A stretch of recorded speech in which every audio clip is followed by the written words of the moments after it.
So, if you want to know what skydiving in Mexico did for me and how it changed my life forever, and the three things that I learned and I walked away with after jumping out of a plane in the middle of Mexico, keep watching this video. Hello. If you are new here, my name is Nubia Kamisha Sade, and this video might be one of the most important videos you watch all week. Okay. I went skydiving a few years ago in Mexico. And number one, I wanted to go skydiving because I wanted to do something new for my birthday. Number two, I wanted to go skydiving because Will Smith has this incredible story about how it changed his life forever. If you're a fan of Will Smith and his speaking and his stories and his mindset, you'd know that the skydiving story is one of the most compelling and inspiring. So, with that encouragement and really that intriguement of what's on the other side of fear, I decided to go skydiving. I remember my good friend, my good friend in Mexico. He was like, "Come on, Kamisha, let's do it, right? Let's do it." I was like, "Okay, I'm down." And I'm a very brave girl. I'm an Aquarius. I'm very brave. I'm very courageous, and I personally never felt like I had any fears until that day. So we pull up. A daddy comes to get me. We pull up. He's like, "You ready? You ready?" I'm like, "I'm ready. I'm ready." I got on my t-shirt. I got on my comfortable clothes. My hair at the time, my hair was locked. And I was like, "Oh, I'm ready to go." I was just feeling optimistic. And so we got to the station, and at the station, when I'm filling out all of this paperwork, I'm filling out the waivers, I'm seeing all this stuff about dying, and I'm like, "Okay, yeah, yeah, whatever, whatever." I'm like, "I got my life insurance, you know what I mean? I'm good, right?" And I always hope for the best and always think good things are going to happen to me. I never think of the worst and I never think bad things are going to happen to me. So I'm just like, whatever. I'm filling out the waivers. And it still didn't hit me that I was getting ready to jump out of a plane. So I'm watching the skydiving, different commercials of other people and their experiences. And I'm like, okay, cool. Light work, light work, light work, light work, underestimating the intensity of what I was getting ready to do. So we get to the back room, which is the room that you go to right before it's time for you to get on a plane so you can jump out of it. And so I'm there, and the instructor began to talk a little bit about what we're going to experience and also do a demonstration. Now I'm there, my aura is probably very blue, fun, again, optimistic, not fearful, not scared, not any of that. So maybe the instructor read that and was like, "You, come here." I was like, "Hey." So we get to demonstrating, right? We're demonstrating. He's like, "Yeah, you come here, come here, come here. I want you to be the one to demonstrate." I was like, "Okay, I got you." He begins to show us how we should fly out when we jump. He begins to tell us how to shape our body like a banana. And still to this day, trying to figure out how to do that. But, shaping the body like a banana, he said, when we jump, we say one, two, three, we jump. We don't hold the doors. He's going through the protocol. And I'm just there, right? Doing what he told me to do. I'm like, "Oh, yeah, still not necessarily understand the intensity of what's getting ready to happen." And so we get strapped up. He's like, "Come on, let's go. Remember, banana, banana, Kamisha, banana." Now, he was the same one I flew with because, when you're a beginner or like if it's your first time, you're always flying with someone unless you take it very seriously and you begin to do training where you can fly by yourself. So he ended up being the person that I flew with. So that was cool. And I was really looking forward to a flawless experience because I got picked out of the crowd to demonstrate. And I just felt so ready. I felt so ready. I was like, "Well, he told us everything we need to know. I'm ready." We get geared up, and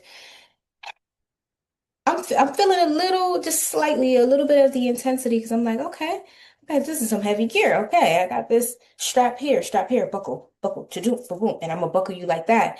I'm feeling buckled. I'm feeling heavier because of this equipment. So I'm starting to feel the intensity of what I signed up for. Okay, and then we get on the plane. Little plane. It was me and it was one other guy who was jumping. So it was me and the instructor, and then it was the other guy and then his instructor. We're both looking at each other like, yeah, yeah. He's like, I'm like, yeah. We get on the plane. It's quiet. It's quiet for about 15 minutes. And I say to myself, okay, I'm not connected to my instructor yet. Okay, I also don't know, like, I feel like there should be some talking happening. I feel like there should be like more instruction and just more of what to expect. Like, so I'm talking to the instructor, like, yeah, so do I need to do I need to put this? Should we connect now? Because he's like, no, it's okay, it's okay. So okay, we're going up higher. Minutes are going by, and I'm like, I know we're only going so high so we can jump, right? Right? So I'm waiting, I'm waiting, I'm yearning for some form of clarity of what's gonna happen on the other side. I like to know what's gonna happen on the other side. So that way when I'm in the process, I know, okay, I'm gonna feel this for a little quick second, then I'm gonna feel this and I'm gonna feel that. Okay. I didn't get any of that. So the instructor, then I look at him, he look at me, I'm like making small talk. I want some reassurance, right? I'm wanting the reassurance. And I want you to keep in mind the intensity of me not expecting something so intense, me not taking it serious in the beginning, to me now yearning, desiring some form of validation on what's going to happen on the other side. So you see how I was very just unbothered in the beginning. And then as we began to lead up to it and we're in the air on this plane, I get concerned. I'm like, I need answers. I need to, can you tell me? I need to know something. And we're still not hooked up. Why are we waiting last minute to hook me up to you if I'm flying with you? I'm just wanting the math to match. So I'm just making small talk with the instructor. We already have some type of connection and relationship going on because I was the person who volunteered. Well, he was the person who called me out and I volunteered to come up, right? And so I'm looking at him and I'm talking to him. I'm like, well, so yeah, so you do this all the time, right? You do this all the time. And he's like, yeah, this is my office. And I'm like, oh my goodness, that's amazing. Like, I'm sure that that is one of the most fulfilling things ever, right? And he was like, well, you know, it sounds like it would be, right? And I said, yeah. Oh, my light's going out. My lighting may go completely out because it just went from yellow, white to yellow to red. Anyway, we're getting ready to jump, long story short. And I'm making small talk with the instructor and I'm asking him, I'm like, okay, you do this all the time, right? He's like, yeah, I do this all the time. The area is my office. Like, this is my office. The sky is my office. I remember him saying that. I was like, that is so cool. The sky is your office. And he said, yeah. I said, well, that must be wonderful. He said, Kamisha, say my name like that. You say my name like that when I'm in Mexico. Kamisha. Sometimes, Kamisha, sometimes it's wonderful. I have people like you who are just cool and chill. They follow the instructions. It's wonderful. And then, Kamisha, then I have people who come. They sign up for this. They scream, they cry, they give me such a hard time. I jump, we try to jump, they hold the plane, the fall is terrible, and it's not a good time. So it depends. And I want to stop right there at my very first lesson. You could be doing and having something so powerful, a purpose to fly and jump out of a plane for a living, something so extraordinary. You could have something so powerful and extremely significant. And depending on who is by your side through it all, will depend on the quality of that journey. It will depend on how much joy you get out of your purpose. It will depend on how full and fulfilled you really feel. You could be doing something so significant, like the office being the sky, like your office being the sky, and you jumping out of a plane for a living. But yet, depending on who is by your side, will determine the quality of that experience. It will determine exactly how powerful and liberated and exuberant it feel, or it will determine exactly how frustrating it is to have someone by your side who signs up to be by your side, but gives you chaos, headaches, confusion, and unnecessary drama in the process. So that was one of the, like, immediately when he said that, I was like, that is exactly how life is. You could have something so powerful, a very significant purpose, something so extraordinary. But depending on who is by your side, will depend on how much of that juice you get to squeeze out, how much of that serendipitous energy you get to truly feel, how pleasurable, how joyful, how exciting life really gets to feel, depending on who's by your side. That's number one. So we get ready to jump, okay? It's time to jump because I feel the plane slowing down. And I'm like, how we about to jump? I'm not even connected. Like, none of my stuff is on. So how are we getting ready to jump? Immediately, the instructor's like, come on, Keisha, moving fast. And I'm like, what? Can we not move fast? Like, can we not move like fast? Can we like make sure we do everything right? The buckles are where they need to be. I know I signed up for this, but can we just? So it's like, oh no, it's all right. It's okay. It's okay. It's okay. It's okay. It's okay. I'm like, okay. So he's moving fast. Of course, again, this is something that this instructor does multiple times a day, all day, every day. So of course he know what's gonna happen. He know how it's gonna feel. I don't know.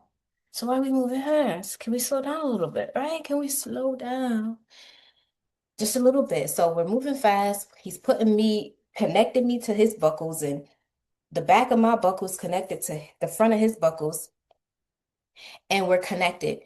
So he's like, okay, come on. Like, that fast? We're not going to like check to make sure I'm connected to you. And at that moment, I realized when you get to the peak of something intense, there's something that we like to do. We like to make sure and this light is just tripping out, but we try to make sure all of the pieces, the puzzles are correct. We know that it's getting ready to be intense, and we also don't know what's on the other side. But when faith is literally your only option, when your only option, let me turn this off. When your when your only option is for you to hold it down within your faith, trust that everything is going to be great. You choose faith over fear. You choose to be optimistic instead of pessimistic. You choose to see the brightness of the other side, even though you don't know what's going to be on the other side of it. When faith is literally the only thing that you have, there's a feeling of surrender that feels so freeing. And it truly reminds me of that Will Smith sermon and story when he talked about knowing that there's literally nothing you can do. In order to get down, you need to get down on the ground and jump out the plane. So that's number two. When you are awarded and you're met with that intense moment and you're at the peak, you're at the mountain, you're at the top of it, if you hold on to a mustard seed of faith, you will find that all your worries, doubts, and fears begin to disappear. Like literally disappear because you realize, you know what, even if I have doubts and fears and all of this stuff going on in my mind, it's not going to serve me.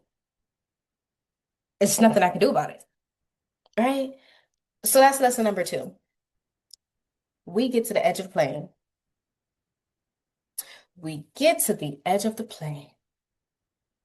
And the first guy, remember, I was on the plane with two other people. It was the other guy who was jumping and his instructor. So I see them go to the edge of the plane, and the guy says one, two, and then I don't see them. I don't see them. When I say go on, immediately, immediately, I'm like, it's my turn. It's my turn. Okay, it's my turn. Yep, it's my turn. I'm up next. Yep, it's my turn. So next. So we get to the edge of the plane, the opening, and it's so windy. There's so much air. And I mean, we're up hundreds and thousands of feet in the sky. Of course, there's air, but it's like, I'm like, okay, why didn't you tell me about it? Why didn't you warn me about this? Kind of getting a little annoyed, like, okay, you could have prepared me, let me know, hey, it's gonna be hard to breathe. So we get to the edge. I look down. I don't see anything but blue. I don't see anything but sky. And I said to myself, you know, I signed up for this. Yeah, yeah, I did. I really signed up for this. And that's how it is when we're at the mountain and we're at the top of something just so intense. We start to think like, what part did I play in this? How did I lead up to this point? We get to the opening, the wind is fierce, my nerves are up, and the instructor is ready. He said, one, two. We didn't even go to three. All I knew was that I could not breathe. We went one, two, right? The plane's here, the opening's here. We're at the opening. He go one, two. We jumped on two. There's something called a fast fall that happens in the beginning, like when you first jump. There's something called a fast fall. It's like a 10 seconds, in my opinion, of no breathing. Because how can you breathe when you have this much air coming and meeting you in your face, in your nose? I couldn't breathe. I didn't want to look. It was so much happening in that 10 seconds. And most importantly, in the back of my mind, I thought to myself, why were we not aware of this intense first 10 seconds? Because after the 10 seconds, it's more of a coast, which that's cool. That's when you can really feel and get into the scenery. You can really, you feel like you're flying. The first 10 seconds, immediately, no. You're fighting for it. I was fighting for my life. And he was like, Kamisha, it's okay. Banana, Kamisha, banana. Remember banana, banana. You want me to remember that from like an hour ago when we had we had 45 minutes to discuss, to rehearse, to role play. You want me to remember this now where I'm not able to breathe? And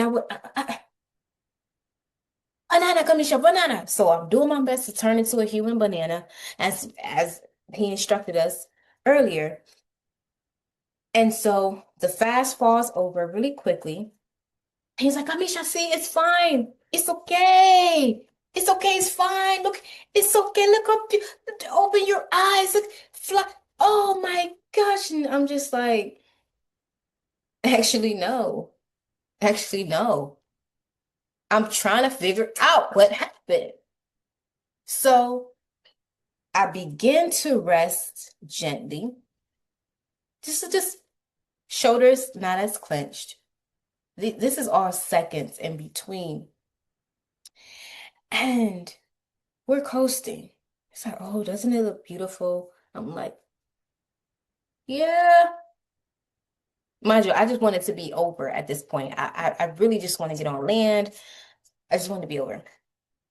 So he's like, yeah, just look. He's trying to talk me into looking, trying to talk me into looking at the scenery, the buildings.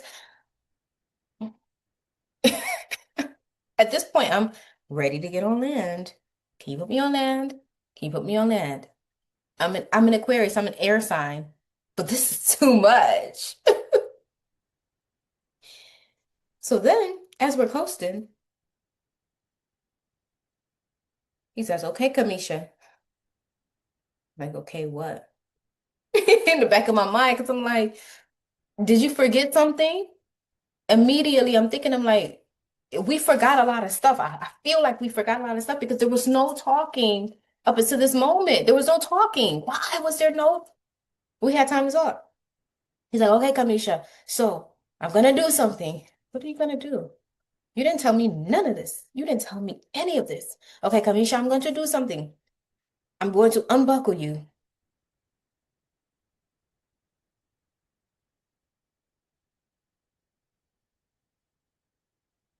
My first time doing this, and you're gonna unbuckle me? I said, what do you mean? I'm okay. Trust me, I'm good. He said, no, it's gonna be more comfortable. I said, at this point, it's okay. You don't have to worry about my comfort. Let's get on the ground. It's okay. No, it's okay. He said, no, you're gonna enjoy it more. It'll be more comfortable.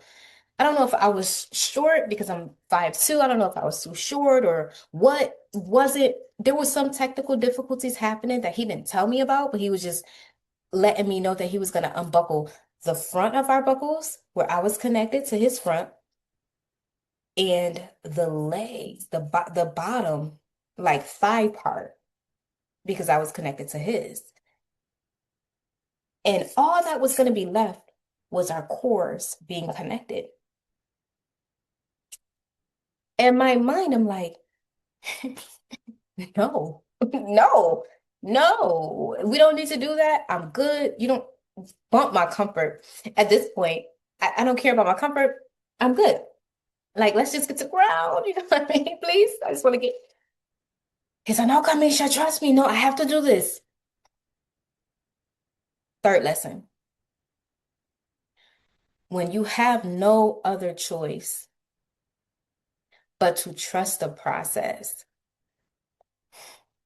when you have no other choice but to trust the I couldn't do anything but allow him to do that. I couldn't run. I couldn't drive away. I couldn't fly away. I couldn't argue him down and say, like, I couldn't do anything but let him unbuckle me. Something that he didn't tell me in the beginning that he was going to do, so I couldn't prepare for it. Something that I felt intuitively like this wasn't planned. This is something that has to happen now, or something's going to happen. And ultimately, I'm just in my mind, I'm thinking, what? What is this showing me? Like I know Will Smith was talking about the adrenaline and then you get to the other side and it's this euphoria and then all this and all of that. But it just goes to show you, lesson number three, your journey may not look like everybody's journey.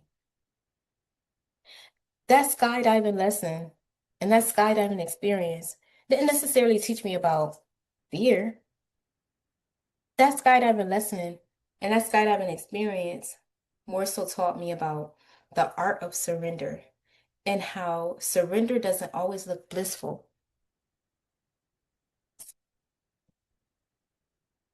Surrender doesn't always look blissful.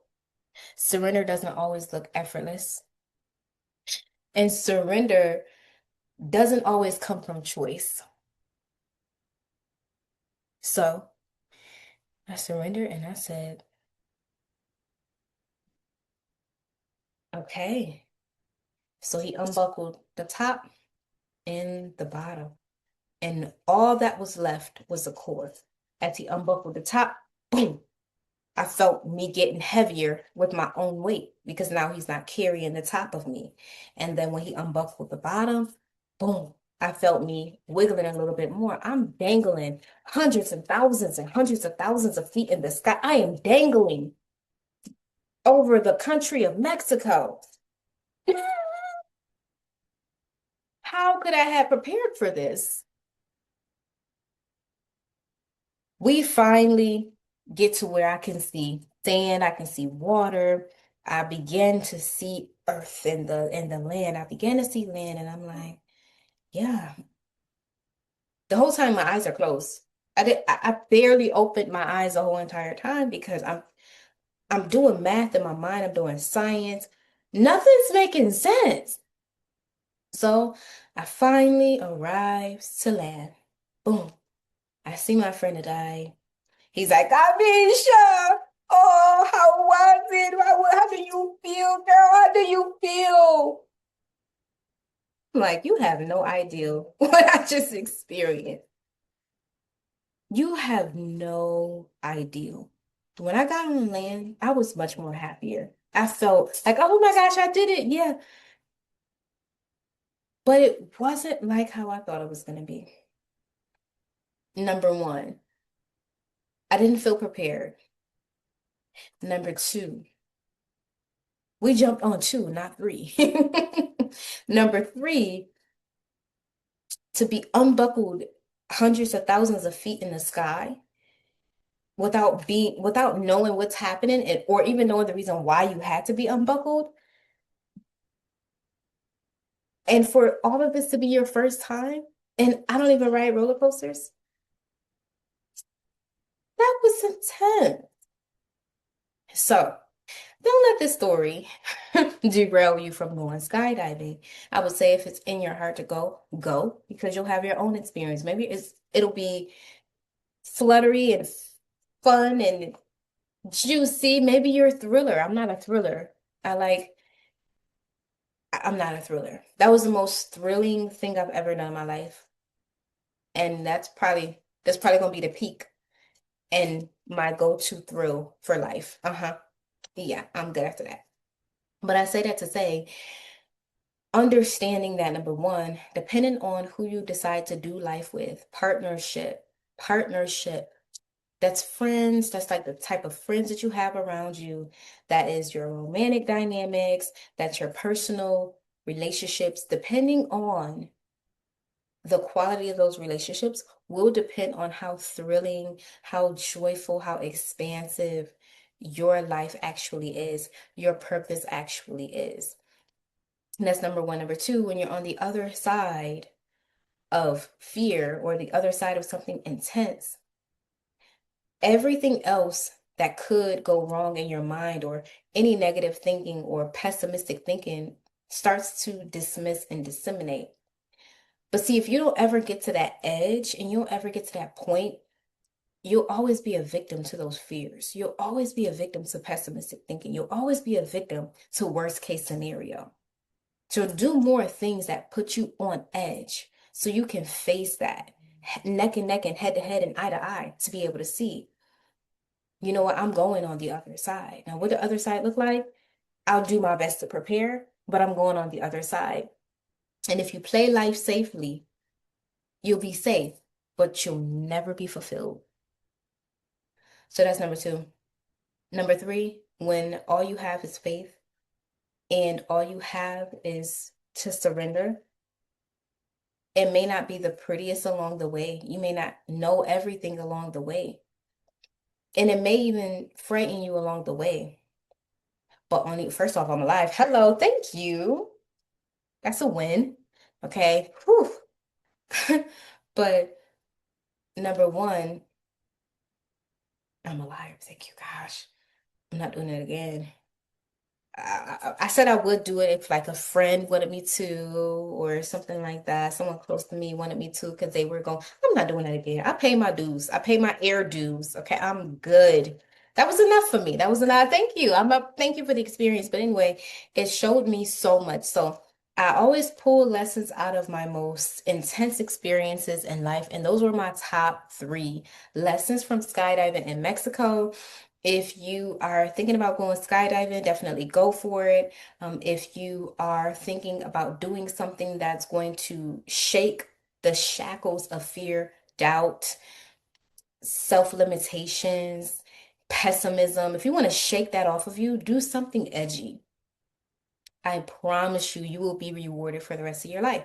Now, small things, which are really small to me, now challenges and doubts or fears that try to come up, they're so small, they're so tiny that I barely even pay them any mind. They don't live in my head. They don't live in my energy. They don't live in my mind. They don't have a place for me to nurture them. They don't have a place for me to store them. They don't really have a place to even exist in my being because I hit that edge. And when I got on that edge, I seen what was on the other side. And thank God I made it to the other side. So that's skydiving in Mexico. Yeah. Feel free to let me know, have you ever skydived? If so, what was your experience? And if you have never skydived, would you? And if not, what is something edgy that you have done or that you want to do to get to the other side and be a person of courage and bravery, not just by theory or just through thoughts, but through lived experience? You become so unshakable. Adversity, challenges, and things that try to shake you up and shake you off your post and shake you off your cue, they become this little. And you become a warrior, a master. You become so tuned in to your own rhythm. I remember working out. I was doing this workout. And about three times during the workout, when I say I tapped into just some other dimension, but I was on rep eight, we was going eight, and we were going heavy. After seven, I just felt myself going. I tapped into something. Where was I? Probably on planet Venus. That's my favorite place to visit when I'm not on Earth, right? I'm just tapping in, and I tapped into this unshakable, just vibranium energy that's indestructible, undeniable, and limitless. And so you have a gene in you, you have a nerve in you, you have a frequency in you that lives in the possibility of limitlessness, like that has this frequency of unshakable, fearless, courage, bravery. But it's going to take for you to get to an edge and meet your edge and look that edge right in the face. Even if you like, even if you're trembling, even if you are uncertain, even if you got questions, even if you're upset and confused and like and logically trying to make sense of it all, like I was doing when I was hundreds and thousands of feet in the air,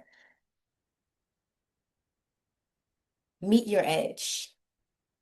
I promise it is one of the most transformative things that you would ever experience. Down below, let me know what your edge is. What is that one thing you've been scared to do or wanting to face, but it's been defeating you? Is it public speaking? Is it going on live and speaking? Is it skydiving?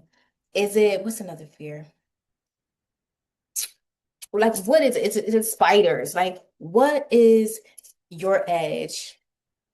And why do you feel it is your edge? Let's talk about it right in the comments.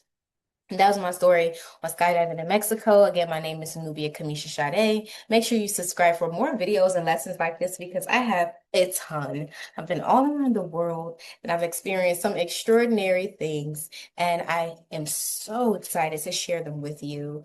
My lessons, the blessings, the epiphanies, the perspectives, and even how a lot of the things that we've heard and the cliche sayings and quotes that we heard, how I now see them because of certain life experiences. A lot of things don't resonate with me. Life is short, don't resonate with me, right? Get uncomfortable, that does not resonate with me. But as I move through life and as I grow through life, I understand the concept. And then I rewrite the narrative and I rewrite the quote to something that actually makes sense to me, right? They say life is short. I believe life is extremely long because I understand life is nothing but moments compiled. So if you have better moments, you'll have a better life. If you live more in the moments become longer. Getting un being comfortable with getting uncomfortable, especially as women. That's the opposite of our nature. We thirst for comfort. We're wired to create comfort. So why would we get uncomfortable? That never resonated with me. But what I've learned through my life is that it's not about getting comfortable with being uncomfortable. It's about creating a new comfort zone.